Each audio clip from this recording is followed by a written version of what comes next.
ஐந்தாம் தமிழர் சங்க நேயர்கள் அனைவருக்கும் வணக்கம். தமிழ் தேசியவாதிகளுக்குள் சண்டை போடக்கூடாது. சிறு சிறு கருத்து முரண்கள் இருந்தால் கூட அதை பேசி தீர்த்துக்கணும். நம்மளுடைய பொது எதிரி இந்த ஆரியமும் திராவிடமும் தான். சரி, விழத்தை ஆரம்பிக்கிறதுக்கு முன்னாடி உங்களுக்கு எல்லாருக்கும் ஒரு கதை சொல்றோம். ஒரு ஊர்ல இரவு நேரத்துல அந்த ஊர்ல இருக்க கால்நடைகள்லாம் ஏதோ ஒரு மிருகம் வந்து அடிச்சு சாப்பிடுது. அது என்ன மிருகம்னே கண்டுபிடிக்க முடியல. அதை கண்டுபிடிக்கிறதுக்காக ஊர் முழுக்க சிசிடிவி கேமரா வைக்கிறாங்க. வச்சுட்டு அந்த இரவும் வெயிட் பண்ணிட்டு இருக்காங்க.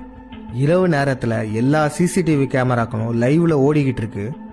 நடுவு ராத்திரியில ஓநாய் கூட்டங்கள் இந்த ஊருக்குள்ள வர ஆரம்பிச்சு. ஓ, இந்த ஓநாய் கூட்டம் தான் நம்ம கால்நடைகள்லாம் கொண்டுட்டு போதுங்களா அப்படின்னு நம்ம இந்த கேமராவை பார்த்து யோசிச்சுட்டு இருக்க சமயத்துல நமக்கு இன்னொரு பேர் அதிர்ச்சி. என்ன அதிர்ச்சினா, கால்நடைகள்லாம் இருக்குல்ல, நமக்கே தெரியாம ஆடு வேடம் அணிந்த நரிகளும் உள்ளதா இருக்கு. இத்தனை நாள் பகல்ல ஆடு மாதிரி நடிச்சிட்டு இரவுல இந்த ஓநாய் கூட்டங்கள் வரும்போது அதுங்களுக்கு கால்நடைகளை பிடிச்சு கொடுக்குற இதுங்க தான். இந்த சிசிடிவி கேமராவை பார்த்தவங்களுக்கு சரியான ஷாக் ஆயிடுச்சு. அடுத்த நாள் விடிய காலை ஆயிடுச்சு. இப்ப அவங்க என்ன பண்றதுன்னு யோசிச்சுட்டு இருக்காங்க. முதல்ல ஓநாய்களை நம்ம அழிக்கணுமா, இல்ல நம்ம வளர்க்குற கால்நடைகள்லயே ஆடு வேடம் போட்டிருக்க இந்த நரி கூட்டத்தை அழிக்கணுமா? இது ரெண்டுல முதல்ல எது பண்ணணும்? நீங்க அந்த இடத்துல இருந்தீங்கன்னா நீங்க என்ன பண்ணுவீங்க? இந்த கேள்விக்கான பதில இந்த விழியத்தோட கடைசியில சொல்லியிருப்போம். வாரிசு பட சர்ச்சை வந்தப்ப விஜய் அவர்கள் தமிழரே இல்லைன்னு ஐந்தாம் தமிழர் சங்கத்துல ஒரு மீம் விழியம் வெளியிட்டோம். உழைப்பு தான், வேற எதுவுமே கிடையாது. எனக்கு என்னை எடுத்துக்கிட்டீங்கன்னா தமிழே சரியா தெரியாது. என்னை எடுத்துக்கிட்டீங்கன்னா தமிழே சரியா தெரியாது. இந்த விழியத்தை பார்த்துட்டு எப்படி விஜய் ஃபேன்ஸ் எல்லாம் கொந்தளிப்பாங்க அப்படின்னு நினைச்சிட்டு இருந்தோம். ஆனா அதுக்கு மாறா விஜய் அவர்களை இலும் நாட்டின்னு சொல்லிட்டு இருக்க பாரிசாலன் அவர்கள் கொந்தளிக்க ஆரம்பிச்சார். அவர் என்ன சொன்னார்னு இப்ப பார்ப்போம். எஸ்வி சந்திரசேகர் அவர்கள் எனக்கு தமிழ் சரியாக பேச வராதுன்னு சொல்லியிருக்காரு. எனக்கு கணக்கு சரியா வராது அப்படின்னா 1+1 2 கூட இவருக்கு தெரியாதுப்பா அப்படின்னு சொல்லிட முடியாது. நம்ம புரியுதா? எனக்கு கணக்கு சரியா வராது அப்படின்னா இன்னும் பெரிய பெரிய எண்களை வைத்து கூட்டல் பெருக்கெல்லாம் பண்ணும்போது அவருக்கு அதுல ஒரு தடுமாற்றம் இருக்குங்கிறது தான் உண்மை. நம்ம ஆங்கிலத்தை தவிர்த்து பேசணும்னு நினைச்சா கூட பல இடங்களில் நமக்கு ஆங்கில வார்த்தைகள் வருகிறது. இதற்கு பொருள் என்னன்னா, தமிழ் சரியா பேச தெரியாதுன்னு சொல்றதுதான். புலி வர்றதுக்கு முன்னாடியே புலி வருது புலி வருது புலி வருதுன்னு நீங்க சொல்லிட்டு இருந்தீங்கன்னா உண்மையா புலி வரும்போது யாரும் உங்களை நம்ப மாட்டாங்க. என்னங்க பாரிசாலன் அவர்கள் இப்படி சொல்லியிருக்காரு? இந்த இலுமினாட்டிகளுக்கெல்லாம் கைகூலியா இருக்க விஜய் தமிழரே இல்லைன்னு சொன்னா முதல்ல பாரிசாலன் அவர்கள் தானே சந்தோஷப்படணும். அவரே இப்படி கொந்தளிக்கிறாரு. சரி, இதை தொடர்ந்து நம்ம அடுத்த விழியத்தை வெளியிட்டோம். அம்மா 2 பேருமே லைட் மியூசிக் சிங்கர்ஸா வந்தாங்க. ஹைதராபாத்ல இருந்து கிளம்பி. என்னது, ஹைதராபாத்ல இருந்து கிளம்பி வந்தாங்களா? எங்க அப்பா அம்மா 2 பேருமே லைட் மியூசிக் சிங்கர்ஸா வந்தாங்க ஹைதராபாத்ல இருந்து கிளம்பி. இப்ப இந்த விழத்துக்கு பாரிசாலன் அவர்கள் என்ன பதில் தெரியுமா சொல்லியிருந்தாரு? அவங்க அம்மா பெருமொழியாளர், அவங்களே பதிவு பண்றாங்களே, நாங்க ஹைதராபாத்ல இருந்து வந்தோம். அவங்க பல இடங்கள்ல அவங்க பதிவு பண்ணிருக்காங்க. நம்ம அதனாலதான் சொல்றோம், தந்தை வழியில தான் நம்ம சொல்றோம். தந்தை வழியில தான் விஜய் அவர்கள் ஒரு தமிழனுக்கு பிறந்தவர்னு சொல்றோம். எதனால? கிறிஸ்துவ பிள்ளைமார் என்ற சமூகத்தில் அவர் பிறந்திருக்கிறார் என்கிற ஒரு கருத்தை வைத்துக் கொண்டுதான். இந்த கருத்தை நீங்கள் உண்மையாக மறுக்க வேண்டும் என்றால் நான் சொன்ன வழிமுறைகளை ஏதாவது ஒரு விதத்தில் மறுத்து காட்டுங்க. அவருடைய குலதெய்வத்தை மறுத்து காட்டுங்க. அவருடைய சொந்த ஊராக இருக்கக்கூடிய ஊர்ல போயிட்டு அவருக்கு உறவினர்களே இல்லைங்கிறத எடுத்து காட்டுங்க. இந்த அடிப்படையில் நீங்க மறுத்தீங்க அப்படின்னா அதை நான் ஏற்கிறேன். அன்றிலிருந்து நான் உறுதியாக சொல்கிறேன், விஜய் அவர்கள் தமிழர் இல்லை என்று. விஜய் அவர்களின் அம்மா பிற இனத்தவர்னு இவரே சொல்லிட்டார். அவர் ஒரு கலப்பினம். ஆனா அரசியல் காரணங்களுக்காக கலப்பினமாக இருப்பவர் தமிழர் தான். அவருமே அரசியலுக்கு முதல்வர் ஆகலாம் அப்படின்னு சொல்றாரு. என்னங்க இது, ஒரு தமிழ் இனத்துக்கு தலைவனா வரவன் கலப்பினமா இருந்தா பரவாயில்லன்றாரு. அப்பனா இன்டைரக்டா இங்க விஜய்க்கு முட்டு கொடுக்குற மாதிரியே தெரியுது. இதெல்லாத்தையும் பேசினாலும் நான் அவருக்கு முட்டு கொடுக்குறேன்னா எடுத்துக்க வேண்டாம். கண்டுபிடிச்சிருவோம் வாங்க. இந்த விழியத்தை தொடர்ந்து அடுத்த விழியம் நம்ம என்னத்தமா போட்டோம். நீங்க என்ன ஆதாரத்தை வச்சு விஜய் தமிழன் சொல்றீங்க? எஸ்.ஏ. சந்திரசேகர் அவர்களின் பூர்வீகம் தங்கச்சி மடம்னு சொல்லுவாங்க. அங்க இருக்கிறவங்க யார்கிட்டனாச்சும் நீங்க கேட்டீங்களா? ஒரு மீன் வீடியோவை புலனாய்வு செய்யறதுக்கு பதிலா விஜய் யாருன்னு போய் புலனாய்வு செஞ்சிருந்தீங்கன்னா நீங்க இந்த அளவுக்கு பேசியிருக்கவே மாட்டீங்க. இப்ப ஐந்தாம் தமிழர் சங்கம் நாங்க சொல்றோம், விஜய் அவர்களின் பூர்வீகம் தங்கச்சி மடம் சொல்றது சுத்த பொய். அங்க எஸ்.ஏ. சந்திரசேகர் அவர்களின் சொந்தக்காரங்களும் யாரும் இல்ல, குலதெய்வமும் இல்ல. அங்க வாழும் மக்களே எஸ்.ஏ. சந்திரசேகர் அவர்களின் பூர்வீகம் இது இல்லப்பா, இது எல்லாமே ஒரு வதந்தின்னு சொல்லிட்டாங்க. விசாரிக்க சொன்னாரு, விசாரிச்சுட்டோம் நம்ம. சரி, இதனாச்சும் நம்புறாரான்னு பாப்போம் வாங்க. இவங்களுக்கு சொன்ன இந்த ஆதாரங்களை எஸ்வி சந்திரசேகருக்கு அவர்களால் காட்ட முடியல. மாறாக நாங்கள் ஊரில் போய் விசாரித்தோம், அவங்க ஊர் மக்களே சொல்லிட்டாங்க, தாராளமாக விசாரிங்க, அந்த ஊர் மக்கள் சொல்றதெல்லாம் வீடியோ எடுத்து போடுங்க, போட்டு பொய் சொல்லுகிறார்கள் அப்படின்னு சொல்லுங்க. நாளைக்கு என்ன பண்ணுவான், உங்களோட ஊர்ல போய் எவனா ஒருத்தன் விசாரிச்சேன்னு சொல்லி ஒரு 4 வீடியோ போடுவான், போட்டு இவங்களும் தமிழர் கிடையாதுன்னு போய் சொல்லுவான். இதுல ஏதாவது வந்து முடியுமா? இதுல மாறி மாறி இவன் தமிழன் கிடையாது, அவன் தமிழன் கிடையாது, அவன் தமிழன் கிடையாது, இவன் தமிழன் கிடையாது நம்ம சொல்லிக்கிட்டே போலாம். இரண்டாவது, விஜய்க்கு நம்ம முட்டு கொடுக்கல. சரி, இதுக்கப்புறம் நம்ம ஒரு விழம் வெளியிட்டு இருக்கோம். அது என்ன விழம்னா அப்படின்னு குறிப்பிட்டிருக்காங்க. அவரு ஏன்னா எங்க தாத்தா எங்க அப்பா எங்க தாத்தாக்கு முந்தைய ஆளுகிட்ட விசாரிச்சுட்டு அவரு இங்க உள்ளவரா அப்படின்னு கேட்க, இங்க உள்ளவர் இல்லடா.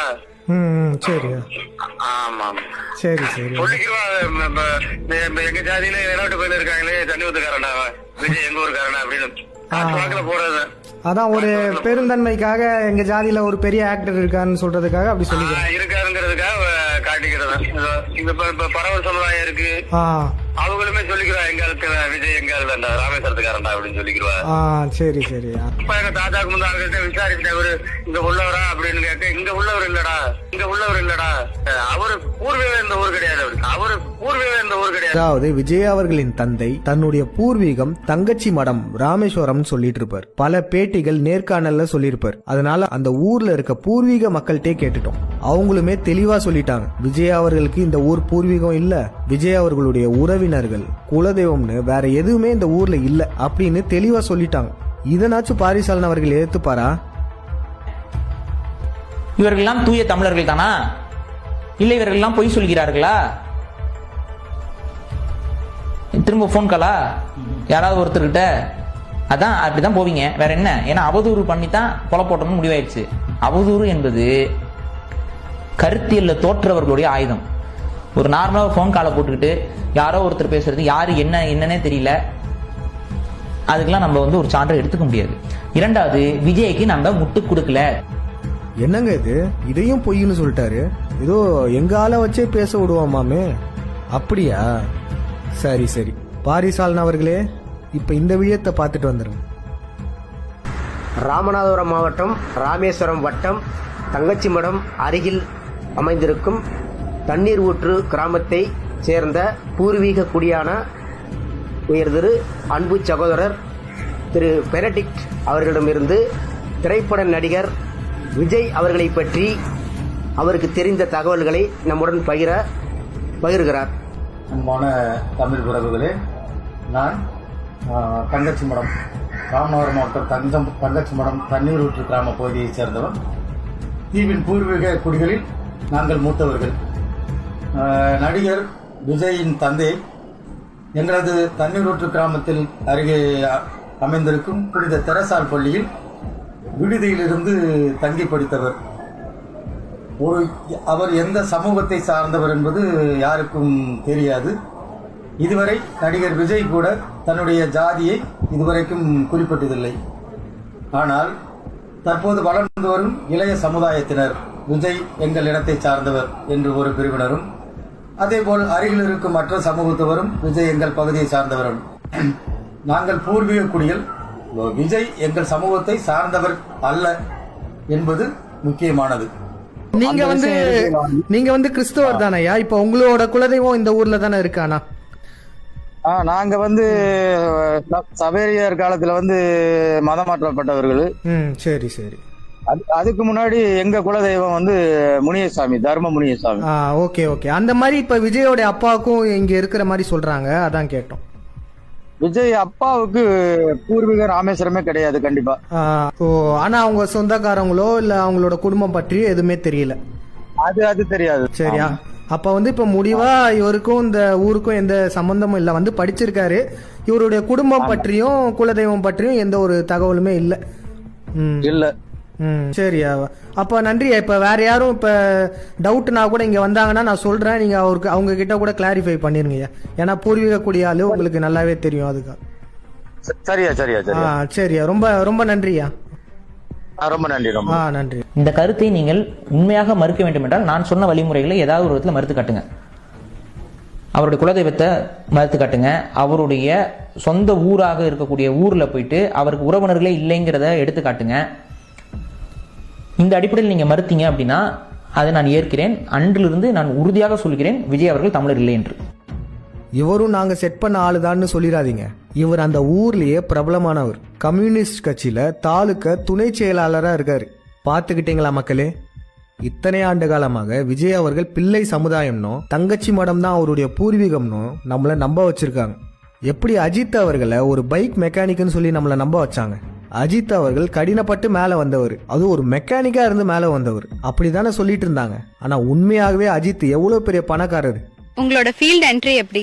ஆக்சிடென்ட்டா இல்ல ப்ரீ பிளான் பண்ணி வந்தீங்களா? இல்லை, பியூர்லி ஆக்சிடென்டல். ஆக்சுவலி சினிமா துறைக்கு வரதுக்கு முன்னாடி நான் ஒரு கார்மெண்ட் எக்ஸ்போர்ட் கம்பெனியில் மர்ச்சன்டைசராக வேலை பண்ணிட்டு இருந்தேன். அட் த சேம் டைம் மாடலிங்கும் எனக்கு ஒரு ஹாபியாக இருந்தது. அப்போ கூட நான் நினைக்கல சினிமாவில் வருவேன்ட்டு. நான் 1991 சொந்தமாக ஒரு பிஸ்னஸ் ஆரம்பித்தேன் ஈரோடில், textile processing agency. Mother S, அவங்க வடநாட்டிலேருந்து வந்தவங்க. இவருமே பிற இனத்தவர் தான். அஜித் அவர்களுக்கு ஒரு பொய் சொன்ன மாதிரி விஜய் அவர்களுக்கும் ஒரு பொய் சொல்லியிருக்காங்க. இவர் பச்சை தமிழர், இவர் பிள்ளை சமுதாயம்னு. காரணம், விஜய் அவர்களுடைய அரசியல் வருகைக்கு இதெல்லாமே ஒரு முன்னேற்பாடு தான். விஜய் அவர்கள் ஒரு பச்சை தமிழர்னு சொன்னாதான் அவர் அரசியல்ல ஜெயிக்க முடியும். பாரிசாலன் அவர்கள் இன்னொன்னு சொல்லியிருக்காரு. கிறிஸ்தவர்கள் அப்ப தமிழர்கள் இல்லையா?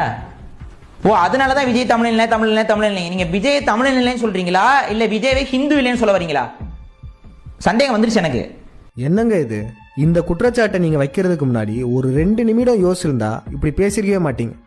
விஜய் அவர்களின் பூர்வீகம் இது இல்லைன்னு தங்கச்சி மடத்துல இருந்து ஒருத்தர் சொல்லியிருப்பார் பாத்தீங்களா? அவரும் கிறிஸ்துவர் தான். ஆனா அவருமே பச்சை தமிழர் தான். கிறிஸ்டியன்ஸ் தான் தமிழர் இல்லைன்னு நம்ம எப்போ சொன்னோம்? நம்மளுடைய சமயமான ஆசிவகத்தை அழிச்சிட்டாங்க. அப்புறம் இந்த பிண்டாரிகள், இந்த பிராமணர்கள்லாம் சேர்ந்து ஹிந்து மதத்தை உருவாக்குனாங்க. அந்த மதத்துல இருக்க ஜாதிய வேற்றுமைகளால நம்ம மக்கள் கிறிஸ்டியானிட்டிக்கும் முஸ்லிம் மதத்துக்கும் மாறினாங்க. இந்த விடயம் உங்களுக்கு தெரியாதா என்ன? இங்க விஜய் அவர்களின் தந்தை பச்சை பொய் ஒன்னு சொல்லியிருக்காரு. சொந்த ஊரு தங்கச்சி மடம், நாங்க பிள்ளை சமுதாயத்தை சேர்ந்தவங்க, நாங்க தமிழர்னு பச்சை பொய் சொல்லிட்டு இருக்காரு. ஆனா இதெல்லாம் நீங்க கேள்வி கேட்காம இங்க 5ஆம் தமிழர் சங்கம் அதை நிறுவிக்கிட்டு இருக்கோம். எங்களை கேள்வி மேல கேள்வி கேட்குறீங்க. விஜய் அவர்களுக்கு ஏன் இவ்வளவு முட்டு கொடுக்குறீங்க? அப்புறம் நீங்களே சொல்லிக்கிறீங்க. மாஸ்டர் படத்துல விஜய் வந்து இலுமினாட்டி சிம்பல் காட்டுறாருன்னு சொல்லி பேசினது பாரிசாலன் தான். கத்தி படம் வந்து பாத்தீங்களா, அதுலயே 666 வருது, அது இலுமினாட்டி சிம்பல் சொல்லி பேசினது பாரிசாலன் தான். பிகில் படத்துல வந்து டி-ஷர்ட்டை போட்டு ஆடுறப்ப போட்டு பேசினது பாரிசாலன் தான். பீச்ல கழுமரத்துல ஏற்ற சிம்பாலிசம் தான் இருக்குன்னு சொல்லி அரபி குத்தை வந்து விமர்சிச்சு பேசினது பாரிசாலன் தான். விஜய் இலுமினாட்டின்னு சொல்லி அதிகமா பேசினது பாரிசாலன் தான். அது உங்களுக்கு தெரியுமா தெரியாதா இல்ல அப்பெல்லாம் கண்ணை மூடி படுத்துக்கிட்டீங்களா? விஜய் அவர்கள் இலுமினாட்டிகளின் கைக்கூலி நீங்க சொல்லிருக்கீங்களா? அந்த இலுமினாட்டிகளின் கைக்கூலியான விஜய் அவர்களின் சொந்த திருமண மண்டபத்துல போய் ஏன் கல்யாணம் பண்றீங்க? சங்கீதா திருமண மண்டபம் விஜய் அவர்களுடைய சொந்த மண்டபம் உங்களுக்கு தெரியாதா என்ன? இந்த உண்மைகள்லாம் நீங்க மறைச்சிட்டு அப்படியே 5ஆம் தமிழர் சங்கத்து மேலையும் பாண்டியனையா மேலையும் ஒரு பொய் குற்றச்சாட்டு வச்சீங்க பாத்தீங்களா? பேசுற பேச்சுக்கள். ஏன் கிறிஸ்தவ பொண்ணை கல்யாணம் பண்ணா உங்களுக்கு என்ன? ஏன் கிறிஸ்தவர்கள் அப்ப தமிழர்கள் இல்லையா? ஓ, அதனாலதான் விஜய் தமிழ் இல்லை. நீங்க விஜய் தமிழ் இல்லைன்னு சொல்றீங்களா இல்ல விஜயவே ஹிந்து இல்லைன்னு சொல்ல வரீங்களா? கிறிஸ்துவர்கள் தமிழர் இல்லைன்னு நாங்க எந்த இடத்துலயுமே சொல்ல.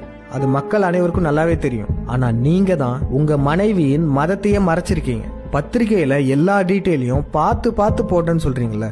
ஜோவானி விரோனிகான்னு ஃபுல் நேம் போட்டிருக்க வேண்டியதானே? ஏன் ஜோவானின்னு மட்டும் போட்டீங்க? உங்கள் மனைவி ஒரு கிறிஸ்துவர்னு நீங்க ஏன் முன்னாடியே யார்கிட்டயும் சொல்லல? அப்ப இதுல மக்களுக்கு சந்தேகம் வரும் தானே? சரிங்க, ஆனதாகட்டும். தமிழ் தேசியவாதிக்குள்ள சண்டை வேணாம். பாரிசாலன் அவர்கள் விஜய் விடயத்துல கோட்டை விட்டார். இந்த சின்ன விஷயத்துக்காக ஏங்க சண்டை போட்டுக்கிறீங்க? தமிழ் தேசியவாதிகளுக்குள்ள ஒற்றுமை வேணும். நம்மளுடைய பொது எதிரிங்க ஆரியமும் திராவிடம் தான். அவங்க தான் நம்மளை சண்டை போட விட்டு வேடிக்கை பார்த்துட்டு இருக்காங்க. அப்படியெல்லாம் சொல்றவங்களுக்கு ஒண்ணு சொல்றோம். தமிழ் தேசியவாதிகளுக்குள்ள கருத்து முரண் ஏற்பட்டுச்சுன்னா அதை பேசி தீர்த்துக்கலாம். ஆனா பாரிசாலன் அவர்கள் தமிழ் தேசியவாதியே இல்ல. அவர் இத்தனை ஆண்டு காலமாக மக்களை திட்டமிட்டு ஏமாத்திட்டு வந்துட்டு இருக்காரு. என்னப்பா இப்படி சொல்ற? அவரால் தான் நான் தமிழ் தேசியத்துக்கே வந்தேன். அவர் எவ்வளவு நல்ல விஷயத்த சொல்லியிருக்காரு தெரியுமா? பாண்டியனையாவை ஒவ்வொரு பேட்டியிலும் அவர் சொல்லிக்கிட்டு இருப்பாரு. அவரால் தான் எனக்கு பாண்டியனையா யாருன்னே தெரிய வந்துச்சு. இலுமினாட்டிகளை பத்தி அவர் அவ்வளவு பேசுவார் அப்படின்னு நீங்க சொல்லலாம். ஈவே ராமசாமி நாயக்கர் இருக்காருல, அந்த காலகட்டத்துல ஆரியத்தை கிளின்னு கிழிச்சிருப்பார். ஆரியர்கள் தான் நம் பொது எதிரினே சொல்லியிருப்பார். அப்படி ஆரியத்தை எதிர்த்த அவரே ஆரிய பிராமணனான ஆரிய கொள்கைகள் கொண்ட ராஜாஜி கூட இணக்கமா இருப்பார். இன்னும் சிம்பிளா சொல்றேன் கேளுங்க. கருணாநிதி இருக்காருல, கலைஞர் காப்பீட்டு திட்டத்தை கொண்டு வந்தவர் கருணாநிதி தான். ஈழத்துல பல லட்ச தமிழர்களை கொன்று குவிச்சவரும் இவர் தான். ஜெயலலிதா அம்மையார் இருக்காங்களே, அம்மா உணவகத்தை திறந்து தமிழர்களுக்கு சோறு போட்டவங்களும் இவங்க தான். ஆந்திராவில் இரக்கமே இல்லாம அப்பாவி தமிழர்களை கொடூரமா கொண்டாங்க பாத்தீங்களா? அதை பார்த்துட்டு வாயை மூடிட்டு சும்மா இருந்த சிஎம்மும் இவங்க தான். நரேந்திர மோடி இருக்காரு, குஜராத் மாநிலத்தையே சொர்க்கமா வச்சிருக்காருன்னு தான் இவரை பிரைம் மினிஸ்டர் ஆக்குனதே. ஆனா இப்ப இவர் தான் இந்தியாவை நரகமாக்கிட்டு இருக்காரு. இப்ப புரிஞ்சதாங்க, இவங்கெல்லாம் வெளியே பார்க்க நல்லது செய்யற மாதிரியே இருக்கும், ஆனா நம்ம கொஞ்சம் உற்று நோக்கினால்தான் தெரியும் இவங்க முழுக்க முழுக்க தமிழர் விரோதிகள் தான். 4 நல்ல விடயங்கள் பண்ற மாதிரி தான் இருக்கும். அப்படி செஞ்சாதான் மக்கள் இன்னும் மேலும் மேலும் அவங்கள நம்புவாங்க. இதே போலதாங்க பாரிசாலன் அவர்களும் பல நல்ல கருத்துக்கள் சொல்ற மாதிரி சொல்லுவாரு. எடுத்துக்காட்டுக்கு விஜய் அவர்கள் இலும் நாட்டிகளின் கைகூலின்னு அவரே சொல்லுவாரு. ஆனா அந்த இலும் நாட்டியோட கைகூலியோட கல்யாண மண்டபத்திலே கல்யாணம் வச்சுப்பாரு. விஜய் அவர்கள் தமிழர் தான் இன்றளவும் விஜய்க்கு முட்டு கொடுத்துட்டு இருக்காரு. அவர் ஒரு தூய தமிழ் தேசியவாதியா இருந்தா என்ன பண்ணிருக்கணும்? இந்த நேரத்துல அவர் பொது தளத்துல மன்னிப்பே கேட்டிருக்கணும். விஜய் அவர்கள் தமிழர்னு சொன்னது தப்பு தான், நான் ஆராய்ந்து பார்க்காம சொல்லிட்டேன், நான் இனிமே விஜய் அவர்களை தமிழர்னு எந்த இடத்துலயும் பதிவு பண்ண மாட்டேன் அப்படின்னு அவர் சொல்லியிருக்கணுமா இல்லையா? அதை விட்டுட்டு இப்போ வரையும் விஜய் தமிழர்னு சொல்லிட்டு இருக்காரு. இதெல்லாத்தையும் பேசினாலும் நான் அவருக்கு முட்டு கொடுக்குறேன்னா எடுத்துக்க வேண்டாம். இன்னும் சொல்ல போனோம்னா விஜய் அவர்கள் எடுத்துப்போம்.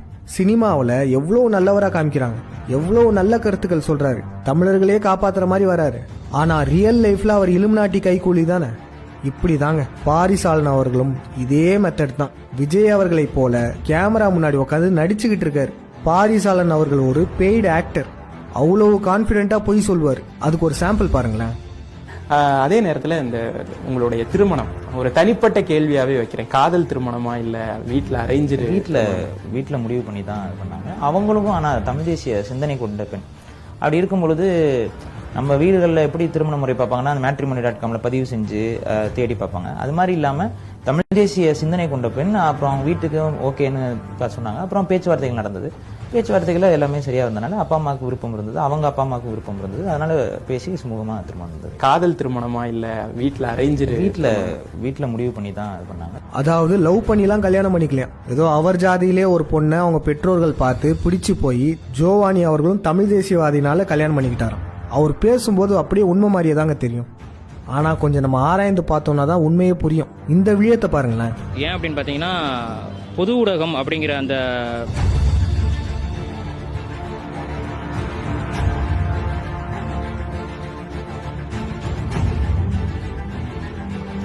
நாலு வருடங்களுக்கு முன்னாடியே பாரிசாலனும் ஜோவானி அவர்களும் லவ் பண்ணிட்டு இருந்தவங்க தான். காதல் திருமணமா இல்ல வீட்டில் அரேஞ்சு? வீட்டில் முடிவு பண்ணி தான் இது பண்ணாங்க. இப்ப எப்படி பொய் சொல்றாரு பாத்தீங்களா?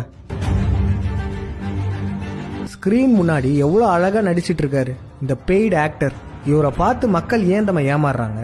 ஒருத்தர் முகத்தை காமிச்சு பேசினாலே அவர் நல்லவருப்பா, அவர் சொல்றதுல உண்மை தெரியுது அப்படின்னு மக்கள் நம்புறதுனாலதான் எத்தனை ஆரிய திராவிட கைக்கூலிகள் இப்போ ஒரு முகத்தை காமிச்சு தானே பேசிட்டு இருக்காங்க. வெக்கமே இல்லாம பொய் சொல்லிட்டு தானே இருக்காங்க முகத்தை காமிச்சிட்டு. இனிமே மக்கள் நீங்க பார்க்கும்போது அவரோட விழயத்தை சுதாரிப்போட பாருங்களேன். அவர் முகபாவனைகள்லாம் எப்படியெல்லாம் மாத்துறாருன்னு பாருங்களேன். அப்போ உங்களுக்கு புரியும். முதல்ல சொன்ன கதைக்கு இப்ப பதில் சொல்லுங்க பாப்போம். கால்நடைகளை காப்பாற்றணும்னா முதல்ல வெளியிருந்து வர ஓநாய்களை விரட்டணுமா, இல்ல உள்ளுக்குள்ளேயே ஆடுகள் கூட ஆடுகளா கலந்திருக்க இந்த நரிகளை விரட்டணுமா? இது ரெண்டுல முதல்ல எது பண்ணணும்? முதல்ல நம்ம கூட இருந்து குழி பறிக்கிற துரோகிகளை தான் விரட்டணும். அதை தான் 5ஆம் தமிழர் சங்கமும் இப்ப பண்ணிக்கிட்டு இருக்கு. துரோகினா சாதாரணம் இல்ல, தமிழர்களுக்கே துரோகம் பண்ணிருக்காரு. இத்தனை ஆண்டு காலமாக விஜய் தமிழர் இல்லைன்னு இவருக்கு தெரிஞ்சும் நடிச்சிருக்காரு. இப்போ வரையும் நடிச்சுக்கிட்டே மக்களை நம்ப வச்சிட்டு இருக்காரு. ஜோவானி அவர்களை லவ் பண்ணதையும் மறைச்சாரு. ஏன் மறைச்சாருன்னா அவங்க கிறிஸ்டியன்லாம் இல்ல, அவங்க ஒரு தெலுங்கு யூதர் தான். யூதர்கள் போடும் ஸ்காஃபை தலையில மாட்டிருக்காங்களே இவங்க தான் ஜோவானி. கிறிஸ்டியன்ஸ் யாருனாச்சும் இந்த மாதிரி ஸ்காஃப் போட்டிருக்காங்களா? கிறிஸ்டியன்ஸ்லாம் சர்ச்சில் பிரேயர் பண்ணும்போது மட்டும் தலையில ஷால் போட்டிருப்பாங்க. ஆனா சாதாரண நேரங்கள்ல இந்த மாதிரியான ஸ்காஃப் கட்டி பார்த்திருக்கீங்களா? இப்ப இந்த அக்கௌண்ட்டையும் டெலீட் பண்ணிட்டாங்க. இப்ப இதுக்கு பதில் சொல்ல போறேன்ற பேர்ல என்ன பொய் சொல்ல போறீங்க பாரிசாலன் அவர்களே? சும்மா ஸ்கூட்டில போறதுக்காக இந்த ஸ்கார்ஃபை வாங்கினாங்கன்னு சொல்ல போறீங்களா, இல்ல இவங்க முஸ்லீம்னு சொல்ல போறீங்களா? ஒருவர் தன்னை கிறிஸ்துவர்னு சொல்லி இந்த மாதிரியான ஸ்கார்ஃப்லாம் போடுறாங்கன்னா அவங்க எல்லாம் ஆர்த்தோடாக்ஸ் ஜூஸா தான் இருப்பாங்க. இப்ப இந்த உண்மையை மறைக்கிறதுக்கு நீங்க எத்தனை பொய் சொல்ல போறீங்கன்றத பார்ப்போம். ஜோவானி அவர்களுடைய ஐடென்டிட்டியை மறைக்கிறதுக்காக என்னெல்லாம் பொய் சொல்லியிருக்கீங்க? இது சத்தியயுகம் பாரிசாலன் அவர்களே. உண்மைகள் வெளிவரும் காலம். நீங்க எவ்வளவு பொய் சொன்னாலும் அது வெளிவந்துகிட்டே இருக்கும். இதுக்கு மேலேயும் நீங்க ஸ்கிரீன் முன்னாடி உட்காந்து நடிக்க தான் போறீங்க. ஆனா இனிமே உங்களுடைய விழிங்களை பாக்குற ஒவ்வொருத்தரும் உங்களுடைய நடிப்பை கவனிப்பாங்க. அப்புறம் இன்னும் ஒன்று சொன்னீங்க பாத்தீங்களா? பொதுவா அகத்தின் அழகு முகத்தில் தெரியும் அப்படின்னு நம்ம முன்னோர்கள் சொல்லுவாங்க. அப்ப ஒருத்தன் முகத்தை பார்த்து பேசும் பொழுதுதான் அவன் உளமாற என்ன சிந்திக்கிறான், அவன்